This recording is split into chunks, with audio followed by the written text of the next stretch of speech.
What's up, Susie? Welcome back to the Dark Waters. Thanks, man. I'm so excited to talk to you. I really like. I kind of know what happened like last year. I don't know the whole story, but I knew that last year Well, was pretty goddamn tough.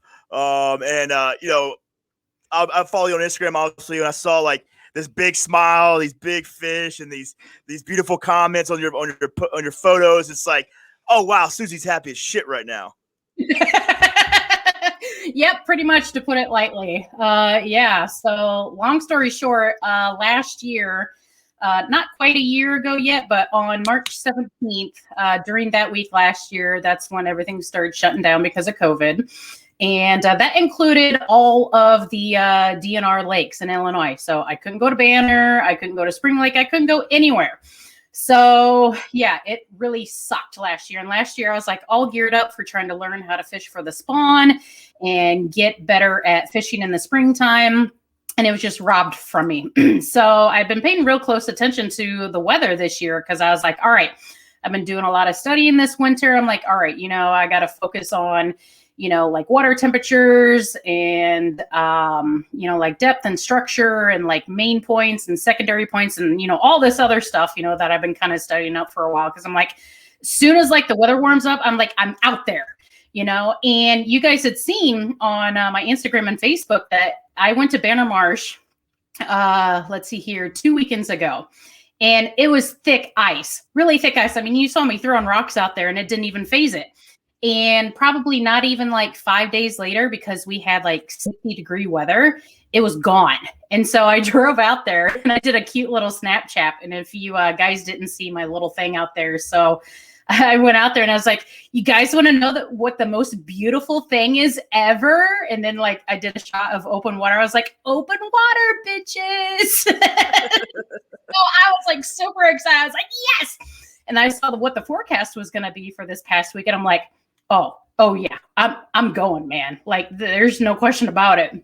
So yeah, it was amazing. Yeah, I mean, it really is cool how because I mean, last year we started like we were having our tournament, our bracket tournament. Yes. With Paddle and Finn, and then you guys were nice enough to let me join the ass whooping that I got later in the season. But it was like a weird for all of us because like I was in New York and New York shut down, but not as bad as what you guys shut down as far as the water access. Because I was able to get out there and like I might have did some things that I wasn't supposed to do legally, but it was like the best time of my life because I was on these lakes, these world class lakes. Like pretty much, I might have been the only person on those bodies of water. I'm not 100% sure, but I'm pretty sure I had those big ass lakes to me a few times. But it was rough because we're trying to do these tournaments, and great, it was all for fun, but still at the same time, it's like some of us we were struggling to find places to fish, and I know you. Yes. Didn't you almost have to leave the state, didn't you?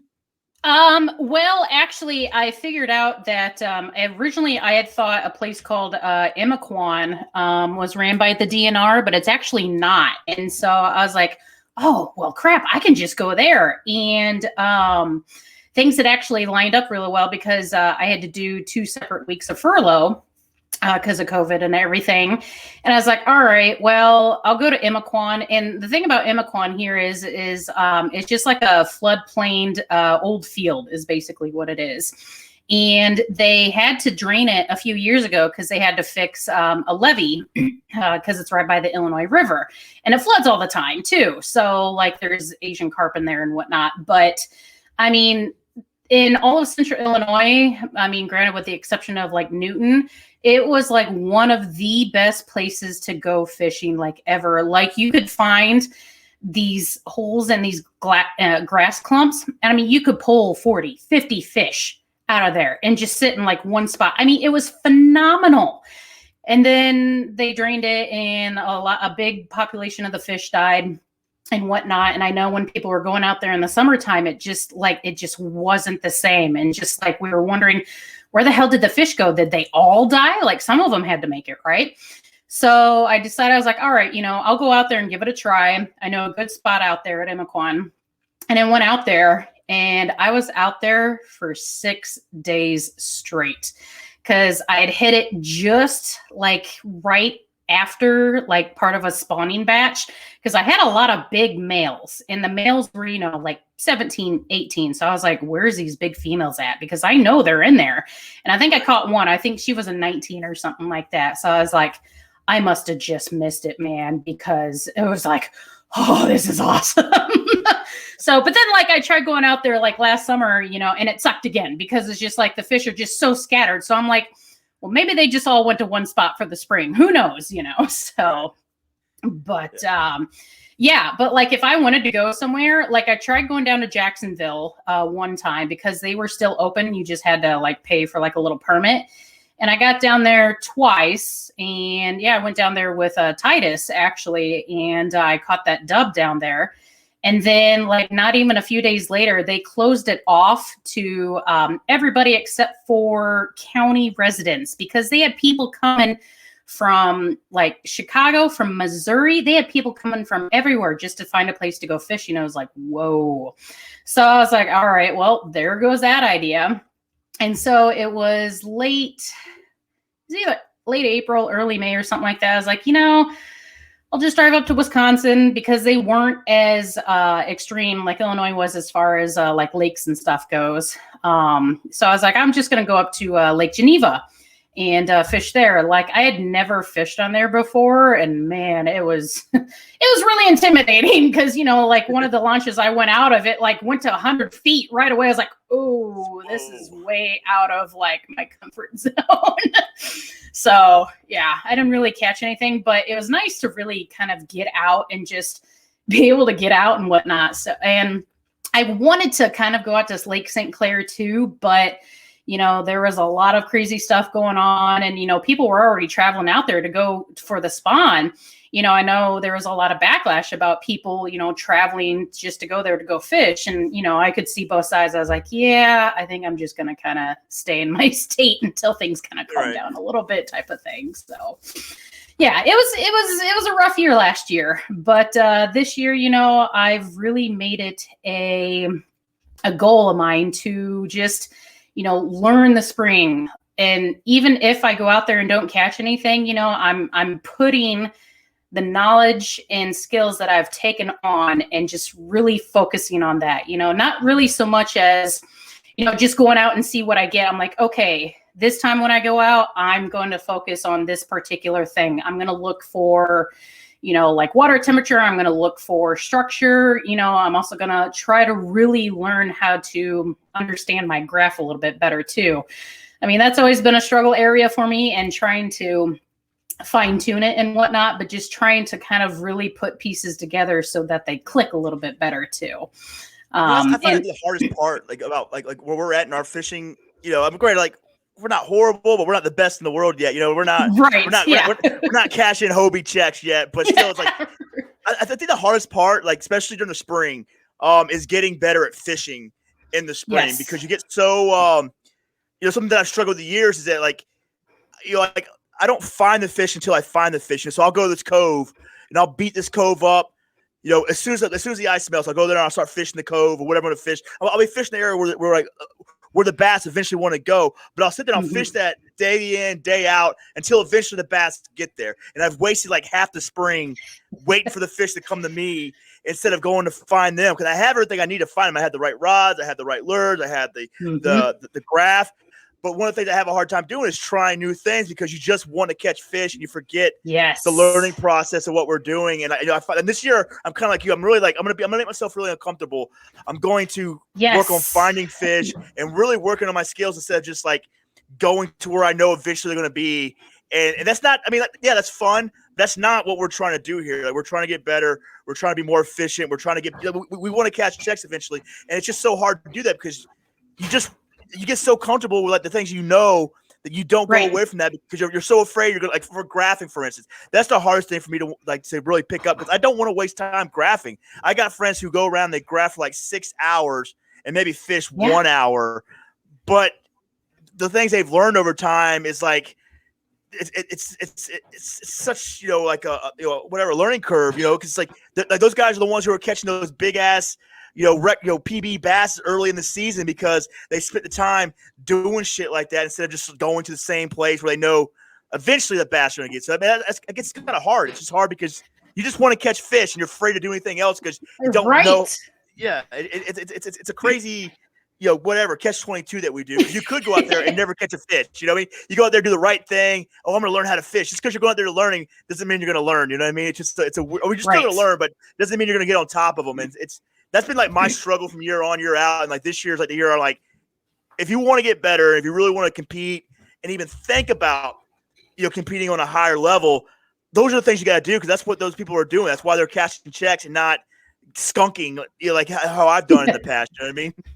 Right. Yeah. I mean, even the top elite will have, bad days. You just got to realize that, yes, you are going to have those days. But what's going to be the most beneficial for anyone wanting to learn more and tone in on their skills and everything is just more time on the water, and getting outside your comfort zone.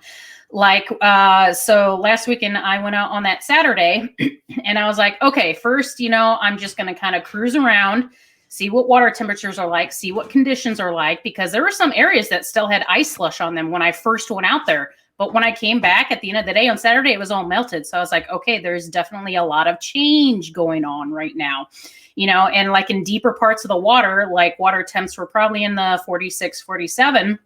And then when I would go to the shallow areas, I found 51-degree water. I'm like, oh, okay. So like there's warm water.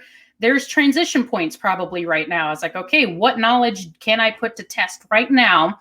And like, what can I, like apply to what I think or might know of what to do? And, sure enough, it paid off. And then Sunday, conditions had changed. So it was windier on Sunday and it was cooler in the morning too. It took a lot longer to warm up on Sunday as opposed to Saturday. So I was like, okay, well, that's going to be another change. How is this going to affect everything? And so when I got out on the water on Sunday, it was again at 47, but it took a lot longer for it to kind of creep up in those warmer areas like it done the previous day. So I was like, okay, this is definitely going to affect the way the fish are reacting to it. And then also with my graph, I was trying to pay attention to when and where I saw the fish. So was it shallow? Was it deep? Was it kind of mid-range? What was going on with that? So it's really hard to go away from things that have worked before, like worked the previous day or what because you're like, oh, I know this worked yesterday, so it's got to work today, right?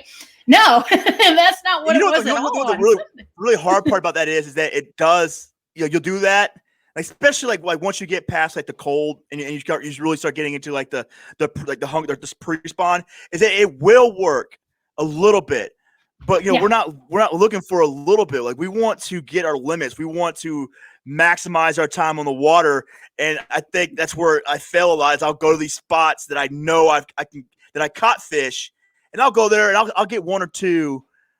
But when you talk to people who really understand the game and those people, and then you hear them say, "Oh, I caught 30 to 40 fish," and I'm like, well, shit. Right.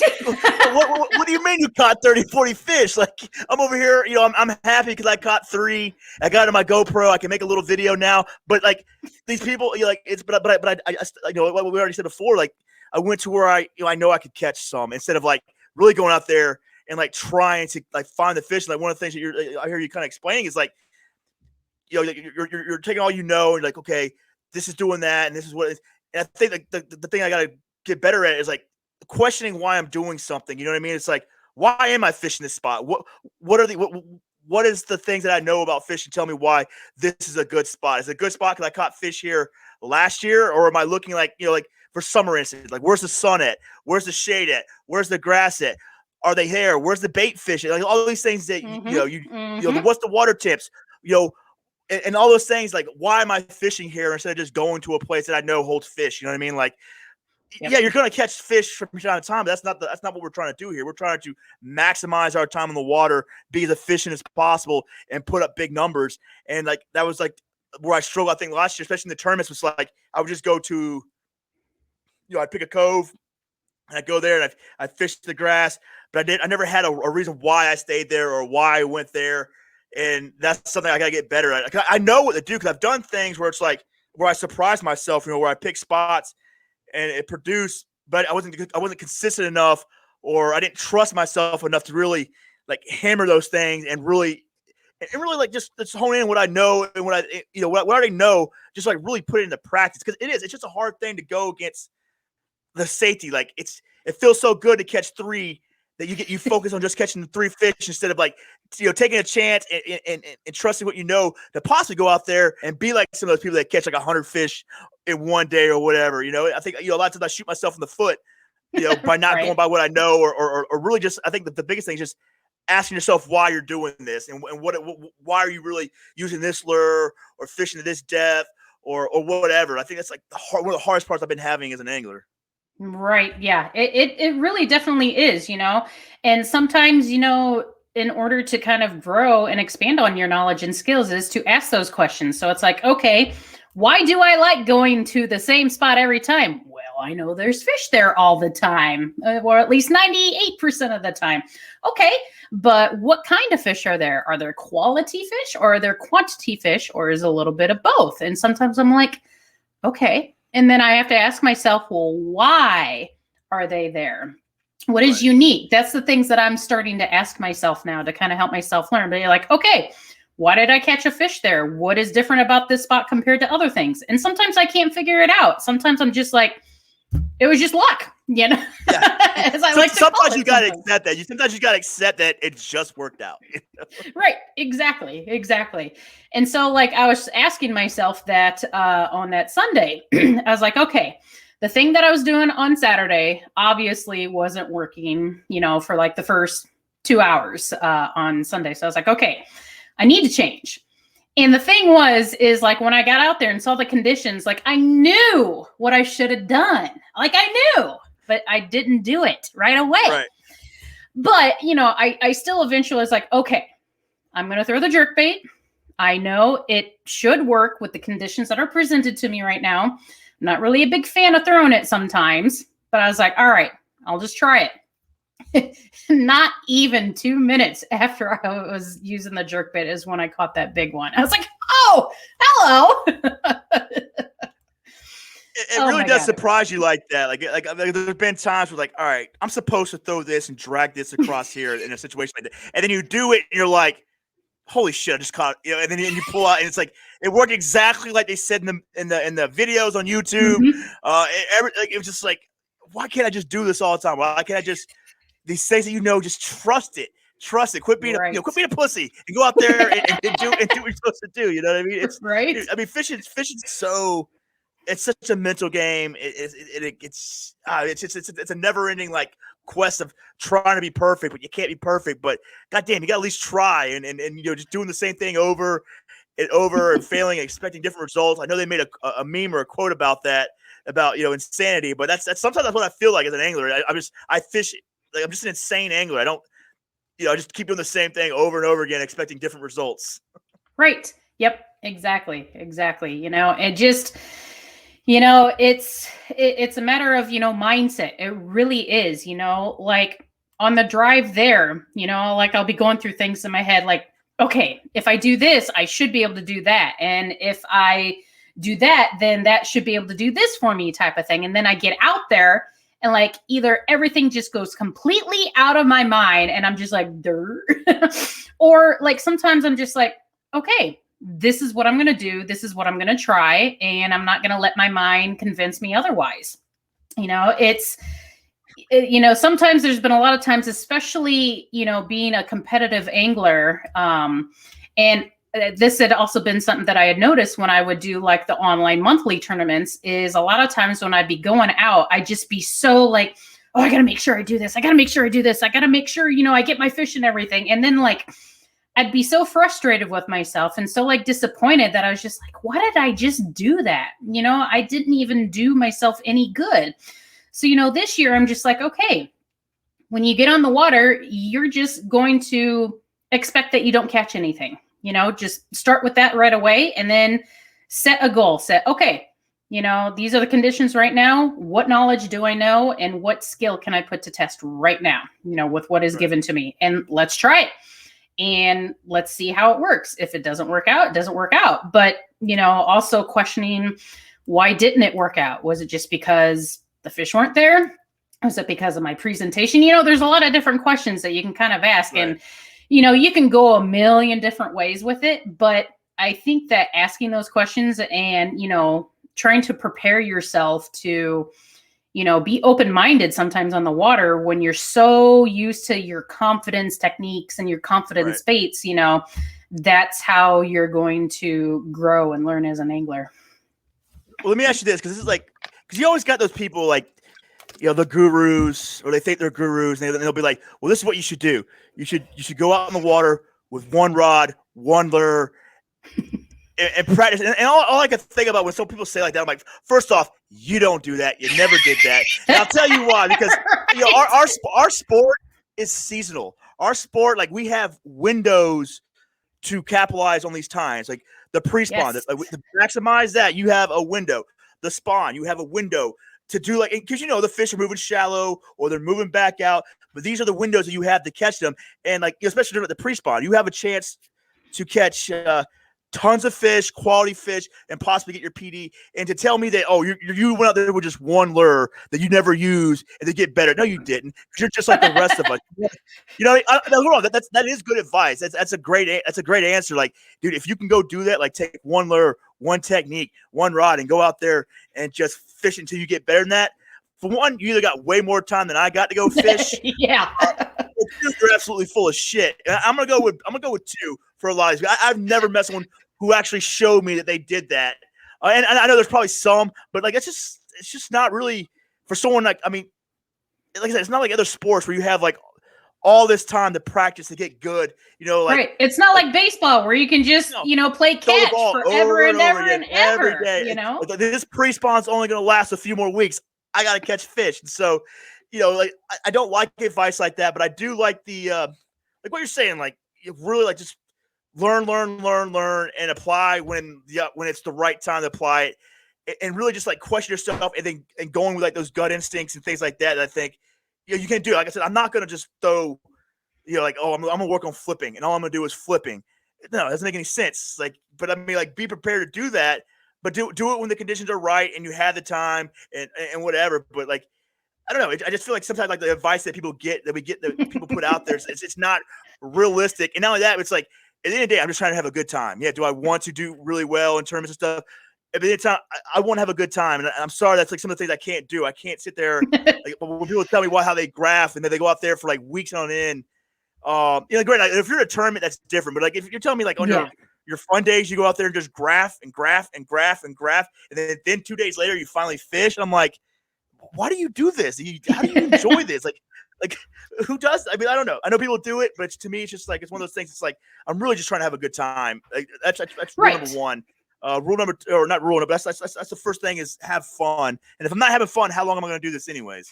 Exactly. And that's part of, kind of that separation you need to make for, yourself as a fisherman as opposed to a competition fisherman. You've almost got to have 2 different modes that you put yourself in when you're on the water. It's like, okay, I'm going to go out the water today. What's my mode going to be?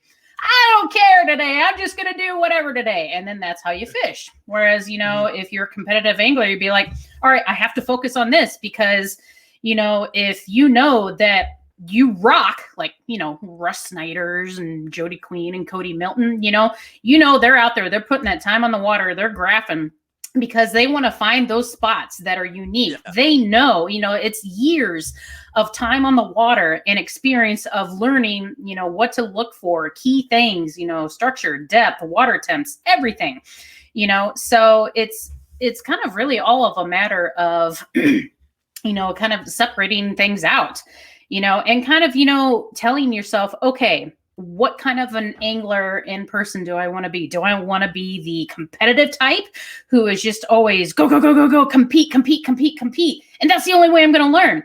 That's great. That's what works for you. This year, I've kind of, and this, I kind of realized this last year too, because with COVID and everything, it made me kind of slow down, but I was like, okay, I've been kind of go, go, go, go, compete, compete, and do all this for quite a while. I'm just like, I haven't really taken enough time for myself, just as an angler and my skills, to really be like, I can go out on the water and just feel relaxed and calm and really feel like I'm learning something.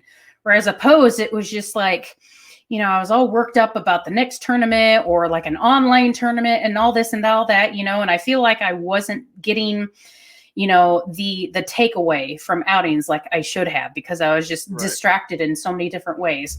Now, granted, I am going to have some stuff that is going to kind of, be distractive in a way. But, I'm making it a point to tell myself, okay, when you're ready to go out just to have a fun day on the weekend or whatever, just, calm down, take a deep breath. It's okay if I don't catch anything. Just take away some sort of knowledge from that day that you were fishing. Yeah, no, I agree 100%. I think last year was the year that I learned the same lesson you did. It's like, okay, like here I am, like I can't really go to these tournaments like I wanted to last year, and it's just like, and so I'm out there I'm doing a lot of free fishing, just on my own time, and I realized, like, why did you think that you're going to go to these tournaments and do well? Why did you think that? Like you're over here, like you're mad because you can't go to this Hobie event, but here you are on your own lake, struggling day in, day out. It's like, do you think that you're going to learn something within that 12-hour drive that was going to put you in? Yes. Do you really think that? It's just like, and so I really took some time. I'm like, okay, you got to work on stuff, and I'm not saying you can't. I mean, like, you can't just eat the whole elephant at one time. You got to do it piece by piece. And it was simple. It's like, okay, I like to fish the grass. How do I become really good at fishing grass? How do I become really good at fishing, things like that. And then I started working on that, and then working my way out until I got to, and there's still, like, my strength is here, but, metaphorically, I'm starting from here, and I'm working my way back out to the deep or whatever I'm going to do. Yes. And and just getting better at that. And so, if a tournament does come, I know, like, all right, well, I'm going to go to the grass because that's where I'm most efficient. But I played around in these other areas. If I have to, if shit hits the fan, I can go do that. But the only reason I was able to figure shit like that out is because last year I had time to realize, like, how much I sucked. And like, it's like, damn well if I went to any of those tournaments, like, learning that you suck at a tournament really sucks, because it's like, you spent so much money and all this stuff, and then like that drive home is horrible. Especially, a few of the tournaments I did last year, I maybe one fish, even skunked one or a few of them. It's just like, that's a horrible feeling. Like, it's not that I'm hard on myself. It's just like, that's time off. That's money that could have been put somewhere else. Yeah. That's all because here I am thinking that. Whatever. I'm gonna go there. I'm just gonna be able to do it. I'm just gonna be able to figure it out. Like, I've seen all these videos. Yeah, I should know. I'm gonna be able to just throw my lure out there and I'll catch fish. No problem. Yeah. It doesn't work like that. And we both, I learned the hard way. But last year was a good year for me. Last year was, COVID sucks. I know a lot of bad things. But as far as just my fishing goes, it forced me to slow down and really, like, learn how to fish. I fished a few tournaments, but not much. And even the ones I did, like, I didn't even, like, take them that seriously. Most of them were, like, kind of like local. And not only that, but I went there with the intention, all right, I'm using this as a practice. I know it's a little more expensive practice, but still, I went there with, like, no expectation. It's just like, all right, see how you do with a time limit, and windows and conditions, and go from there. But like, last year was all practice. This year I'm a little more hungry, but only because last year I learned so much and I accomplished so much. Just being home and fishing my own lakes and getting better at the things that I need to get better at. And I think, this year, I'm not saying I'm going to crush a Hobie event. I'm just saying I feel better. I feel like I'm not going to go in there with these crazy expectations. Like, even when you're competing, like, these are still learning events, and you shouldn't get mad at yourself. For one, like, this is a different kind of sport. This isn't like, well, I did a lot of push-ups and sit-ups, and I ran, and I did everything I could to get ready for this event. No, this is a different type of sport. Yes. It's nature. We're going against nature and wild animals and stuff. And so, whatever. Even the best have shitty days. So having, like, realistic expectations and not taking myself so seriously. One of the things I see people do when they suck at tournaments, like, they immediately get hard on themselves. It's like, why are you hard on yourself? Like these were the conditions that you were given. You made the best choice you could, and you absolutely failed. Guess what? Many people go to, like, the casinos thinking they know how to gamble and completely fail.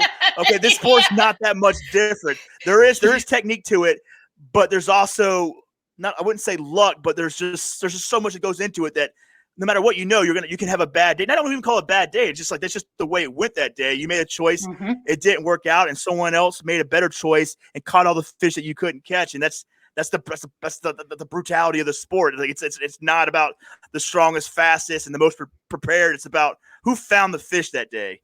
Right, exactly. And that's kind of a good mentality sometimes too. And what I was just thinking about was take a look at the bass boat tournaments. Do you see the same people winning every single tournament? No, because it just doesn't work that way. You can't be great all the time. And I am so guilty of, being really hard on myself. And like at the end of last year, like I had a really bad day when it was, was it day one? Yeah, it was day one of the championship of the local club I'm in. And man, I was brutal against myself, being somebody with depression and whatnot too, that's kind of typical of me, but man, I was just like, I suck. I can't figure things out, and just really bad against myself, and kind of looking back, I was just like, God damn it, Susie, stop it. Right. And it's just like, why am I hard on myself? I had to ask myself that question too. It was just like, am I putting too much expectation in myself? Am I being too confident? Am I being too,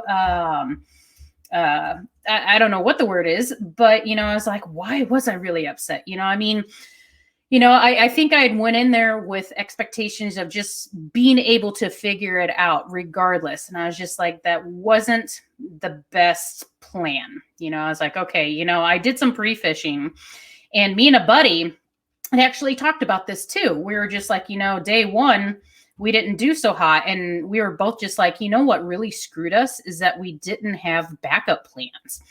Like the day before the tournament, we had figured something out, but we just kind of left it at that. We're like confident about it. It was like, yeah, it'll work out because conditions should be the same.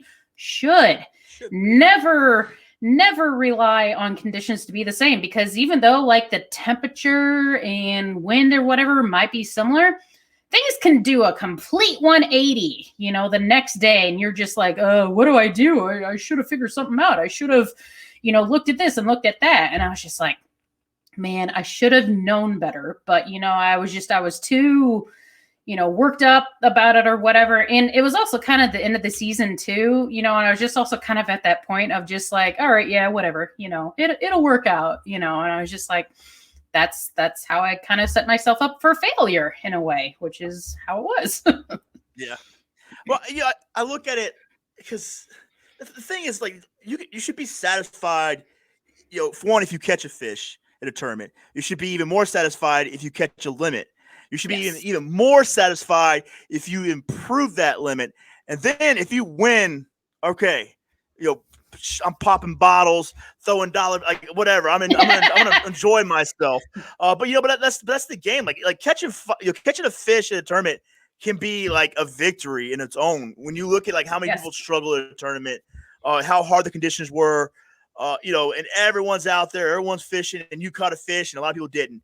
There's some success there. Okay, if you caught a limit, whatever. Maybe it took you all day to catch a limit. Okay, you struggled, but you caught a limit. There's a level. There's a certain amount of success to that. Okay, now if you caught a limit and you kept calling and improving, and you caught them, but you didn't get the top 10. There's still like amount of success, and then you get, like I said, and it keeps getting better. Like, okay, you made the top 10, success. There's like everything you do in a tournament, you should be like in my eyes, the way I look at tournaments now, this is the most losingest sport ever created. It's like you said earlier, how many of these guys are winning over and over and over again? Okay, it doesn't happen very often. So this is the way that this is how the sport is. You know what I mean? That's right. That's the way it is. You got to like realize like what success really is, and now I just kind of break it up like small. Okay, I caught a fish. That's not the worst day. I caught a fish, right. Then okay, I caught a limit. That's pretty goddamn good, because there's been a lot of times where just catching a limit will put you in the money. And then, now I'm improving, which means I'm catching lots of fish. You know what that means? That means I figured it out. I just didn't catch the big ones. That means that I know what I'm doing. I went out there, I eliminated water, and I found the fish. There's a lot there's a lot to be happy for in that. For one, that tells you like who you are as an angler. Like, wow, I'm really improving. You know, I came here, I figured it out. There's variables and there's obstacles, and I was able to figure out where the fish is. I capitalized on the moment and whatever. And that should be your success right there. Like the money thing, you got to be really careful. Like look, if you're Russ Snyder and Jody Queen and guys that we know that consistently win money, okay, let's just not put. I'm not in that level with those guys. Yeah, we're not in that level yet. Let's not have the same conversation with my name and their name. But for me, it's like, dude, what is success in fishing? It's like those are, I think, the steps, like catching a fish, catching a few fish, and then really finding them and catching limits and improving that limit. And that should be where success is. If you're going in there thinking that it's about the money, eventually, yeah, it should be. It'd be nice to win money, but you can't control you can't control this. Like this is there's only so much you can do to really set your, to be successful or to catch, the cash and change. There's only so much you can do, but making those like little moments, considering those your successful moments, I think is what makes the sport. It make it easier on you if you looked at it that way instead of thinking about like being up there with the big dogs. It doesn't work like that. It takes a while, right? And then great. Like how many people have won a big tournament and then never won a tournament again? I'm not saying anything bad about that. That's just the nature of the sport. You know what I mean? So it's the way the sport is. So I think you got to be like realistic. You got to work your ass off. You got to put in your time, but be like, what would you say? Like just be happy with what the things that you are doing and take advantage of like those little wins instead of always looking like the big ones, because the big ones will eventually come. If you do something long enough, you're bound to be great at it. You know what I mean? Mm-hmm. Yep, exactly. And it is, kind of looking back at where you came from, because only in the past 2.5 years, I could confidently say that I had finally gotten consistent at getting limits.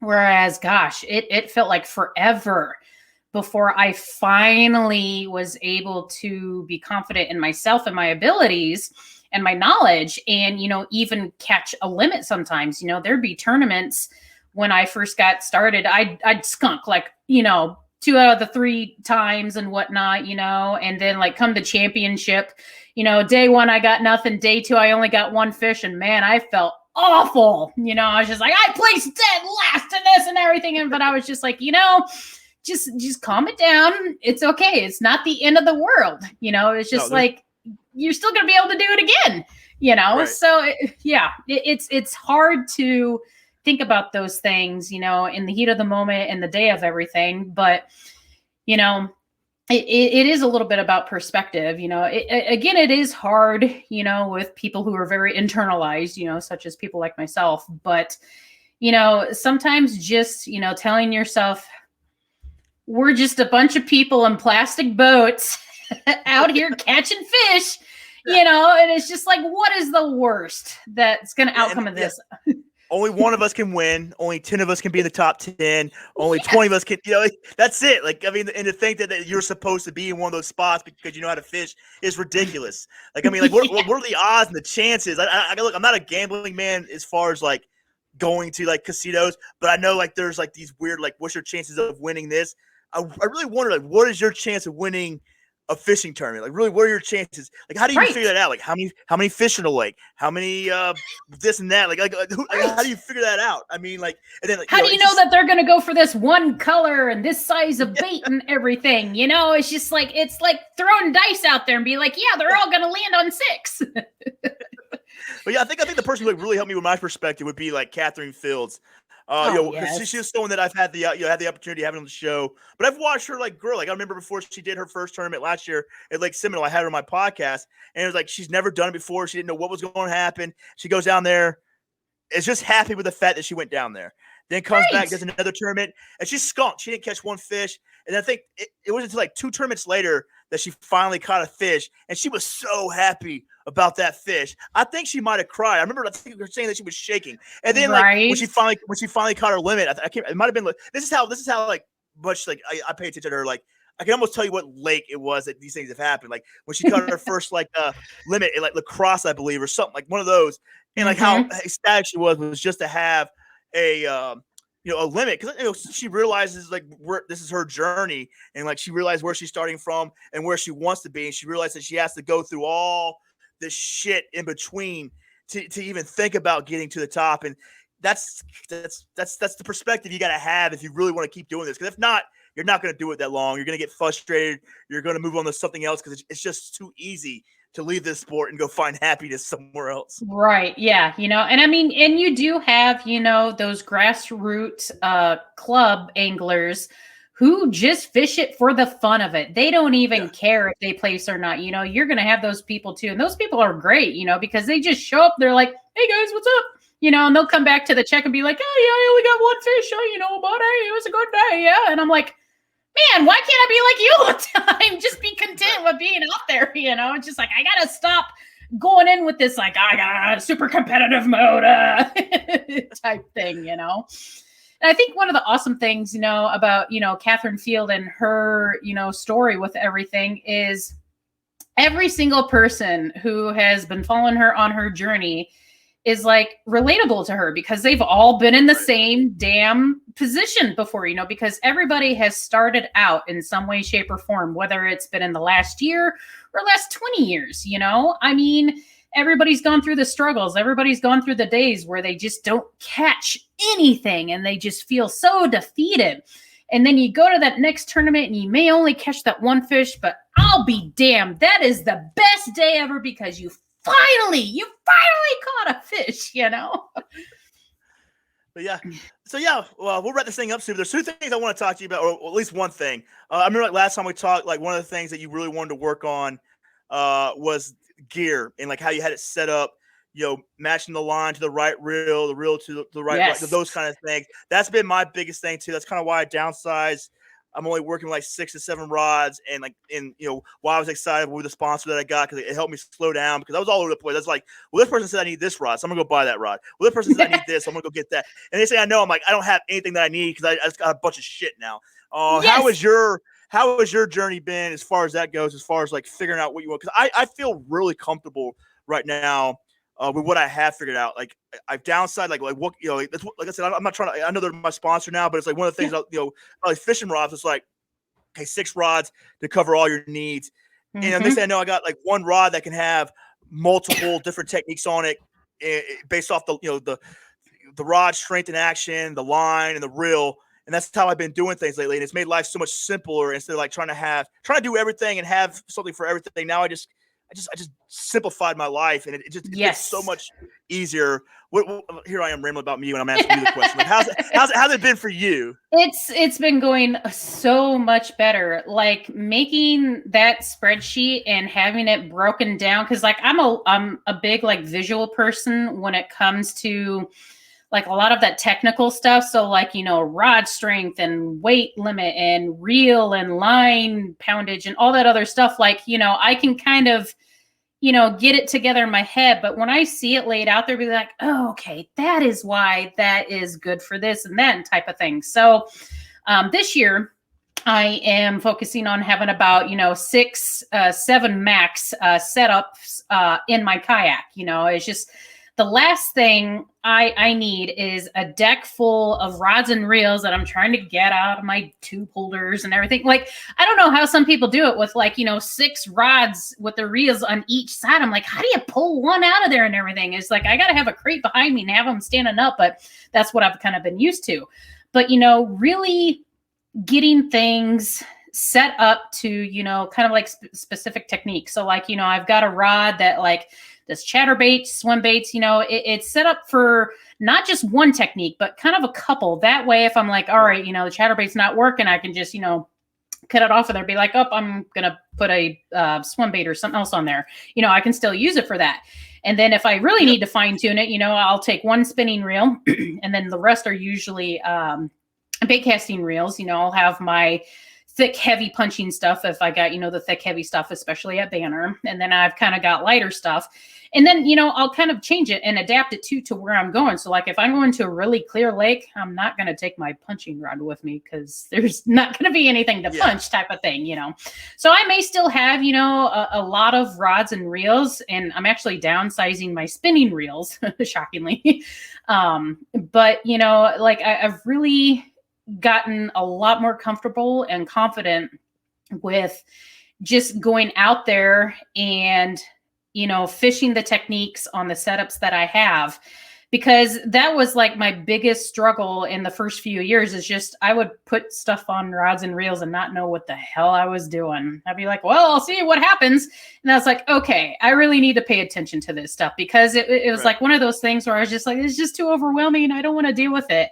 I'm like, all right, just do it. It's going to pay off. It's going to help you so much better. And it's definitely paid off, because, I don't like snap my line all the time anymore, because, I'm using the right pound of line on there with the proper rod and everything. And I'm just like, it just works a lot better. And I'm like, God, I wish I would have been doing this sooner type of thing. So yeah, it's going really good. Yeah, good. It's been like I said, the struggle for me, but like I'm finally satisfied, and it feels good too, because like instead of worrying about like a Pacific, I hate saying that word Pacific. I can't know if I'm saying Pacific, whatever. Someone's gonna make fun of me. Someone's gonna make fun of me for saying it, but whatever. But still, it's like like I love to throw chatterbaits. Last year, the only thing I threw a chatterbait on was a medium heavy fast action braid. That's all I threw it on. That's not good. There's a time and place for that. Yep. But that I felt like I had to have a chatterbait rod, and that was my chatterbait rod because I fish a lot of grass. But now I realize that I could take like my crankbait rod, which is like a medium moderate action, maybe a medium heavy moderate action, with whatever fluoro that I have on it. Sometimes some people use mono, but I could fish my chatterbait on that as well, depending on like if there's less grass and things like that. So it's like learning how to use like when I can do things and when to do it, and having the ability to have it all right in front of me. I don't have to have like 3 different chatterbait rods. You know what I mean? I don't have to have, I can make this work if I have like, the only thing I think I worry about now is the, obviously the rod strength and the action matter a lot, depending on what you're trying to do. And then the reel, like the reel speed and the line. Like I said, the line needs to be the right line for the right job. If you need to cut through grass, maybe braid's the best. You can use fluoro, but you need to have the right pound of fluoro. Like there's those kind of things, and it's like right. But because I've minimized and I have rods that so pretty much I go from like the finessiest possibly rod I could have all the way to the heaviest punching. But somehow like all the rods in between I can make work depending on what I'm trying to fish and where I'm trying to fish. And it just made it so much simpler than trying to find a special rod for each lure. And there's some things that like I'm very like picky when it comes to a drop shot rod. I want my drop shot rod to be like a 6/8. I want it to be short because I do a lot of video. But that's okay. It took me a while to realize that's what I wanted. But but for everything you can't. I don't know.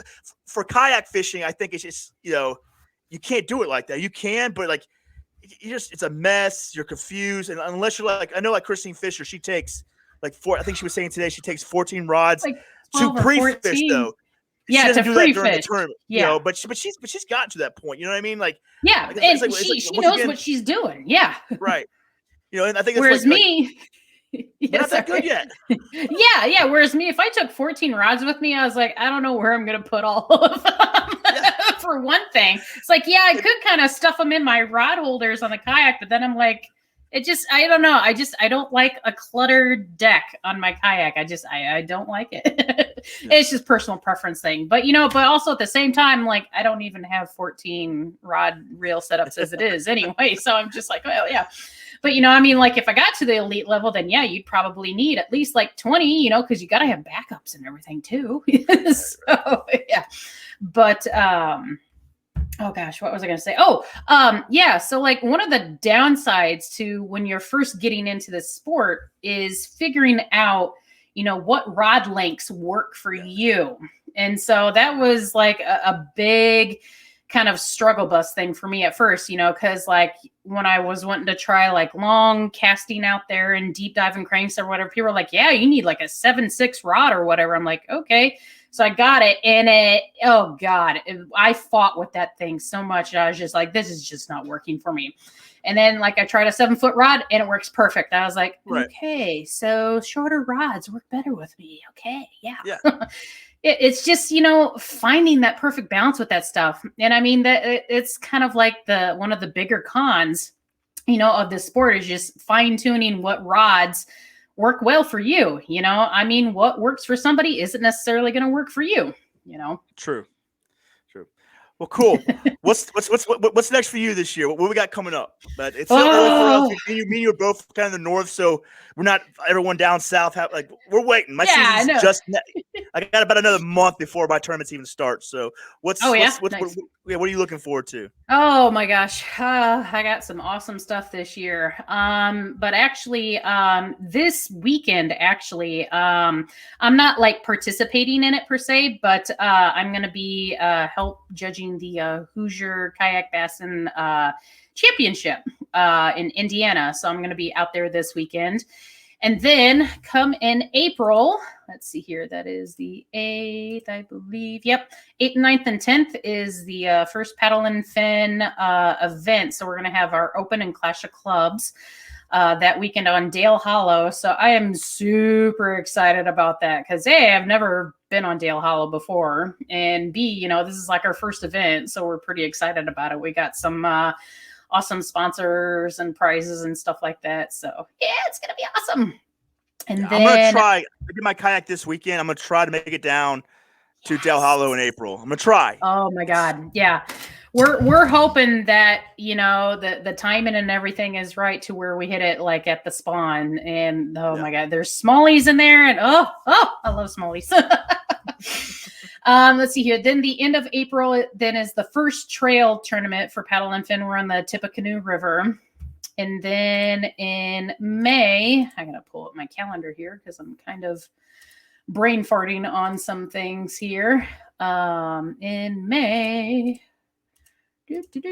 All right. So Gerby actually has some like they've got different events on different lakes in Illinois this year. And then they've got like a trail series. So of course they have events on Banner like all season. And I'm kind of salty because I'm going to miss the first one because I'm going to be in Tennessee. I'm all salty about that. It's like the first event on Banner. I'm not even going to be there. So yeah, in May, first part of May, which should be awesome, is a tournament on Newton on the 2nd. I'm super stoked for that one because, oh man, the fish there are awesome. And then let's see here, the 15th of May, the next Paddle and Fin Trail is the Coldwater Chain in Michigan. We're tag teaming with Topwater Series, Mike Anderson with that one. And then June, we've got KBL has a tournament on Banner on the 6th. Yeah. And then let's see here. Then the 19th of June is the Madison Chain event with Paddle and Fin Trail Series. And then July, we've got a little bit of kind of some break in there. On the 18th is Puckaway Lake in Wisconsin. I've never been on that one, so I'm curious to see how that one works. And then the 25th of July, I'm back up on the Madison Chain again for KBL. And then that last weekend of July is the Fox River here in Illinois with Paddle and Fin. I'm really excited for that one. So then August, the second weekend, if I qualify and if things work out, because there's actually something that might be happening in July that I might be going to, but things aren't 100% concrete yet. So yeah, I think some people might be able to figure out. I know some people might be able to figure out what it might be. July. I'm like, all right, we got the Susky going on in July. We got it's not a tournament. I will say that. Okay. So yeah, I think some people might be able to figure out what it might be, but yeah, it's not 100% confirmed, and I haven't really fully decided if I'm going yet, but I think I should go if I do get the chance. But anyway, let's see here, August. So yeah, 14th and 15th is the KBL Championship up in La Crosse. And then the last part of August, Paddle and Fins up on Lake Erie. And then in September, also sometime at the end of August and beginning of September, or depending on when they start running, I'll be up in Wisconsin again for the salmon run, because the Great Lakes Salmon Tournament, I'm actually not going to make this year because Paddle and Fin has their championship up on La Crosse that same weekend. Which, I mean, that's okay. I mean, the salmon run happens when the salmon run happens. You can't really do much about it. But the great thing is about it is it'll last for a while. So, like, if I don't get it that weekend, that next weekend, I might be able to get it. So, yeah. Regardless, I'm going salmon fishing sometime again up there. So, yeah, because that is my fave. And then I haven't decided if I'm doing the KBF National Championship or not. I withdrew my submission for it last year, obvious reasons. And just going to use my qualification for this year if I want to go. But I don't know. I haven't decided if I'm going to go yet or not. Again, that's kind of one of those tournaments where, if you're really going to fish it to try to win the money, like you got to be all in on that, because if you're not, then you're just there for fun and to drop $300+ for the chance of whatever.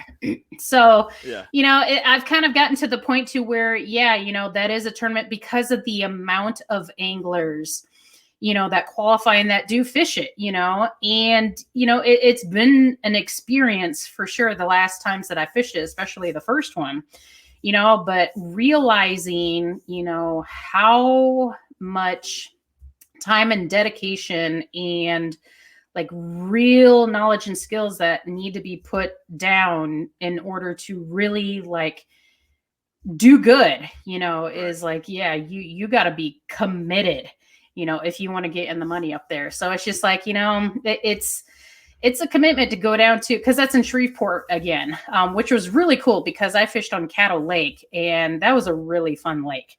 But it's like at the end of the day, it's like, okay, entry fee, gas, food, all the other expenses that go with it, sharing a house and everything helps. But like at the end of the day is like, is that really worth it now? Whereas I could be back home focusing on like the fall transition here at home type of thing. So just kind of one of those things where it's just like, that's kind of how I broke up my season. My season this year, like I feel like I was very smart. Like I'm focusing mainly in the Northeast, but I gave myself two national tournaments I'm going to do. I'm going to do 2 Hobie events. Instead of like, years before, I was like, I'm going to do all the KBF events I can do. I'm going to, and whatever, like just do a lot of tournaments. And it's just like, never worked out for me. But this year it's like, okay, I'm going to fish mostly home. I'm doing like, I think 20 tournaments this summer. Nice.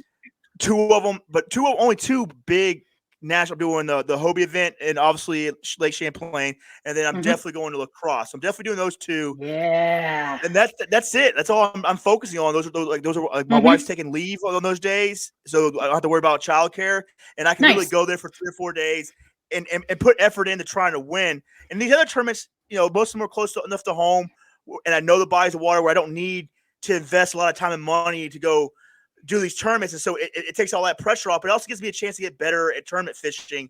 Yes. And that's what I want to focus on. But I also want to give myself a chance to the experience of fishing on bigger lakes and bigger competition. But I'm not. What I like about it is I'm not taking on too much. Like, why should I do every Hobie event? Like, come on. Like, how do you think you're really going to do? Now, if I go to Lake Champlain and I win that shit, or if I cash a check, yeah, I'm doing that. I'm doing all the Hobie events for the rest of the season after. You know what I mean? That's obviously I figure something out, and it's worth my whatever. It's worth it to go out there and try to and do these things. But and also I would have money. Hypothetically, if I did this, I would have money, to go and for the tournament fees and things like that. But right now, it's like I'm not going to spend. I don't have that kind of lifestyle where I can just go and just chase these big tournaments. So get better at my local tournaments and fish a few that interest me. Like I really like La Crosse. I really want to go to. I think especially in August, it's got the conditions that will best suit me. And obviously the New York one just being too close for me to not go. And that's how I made my decision. Like it's like try to set myself up to be successful.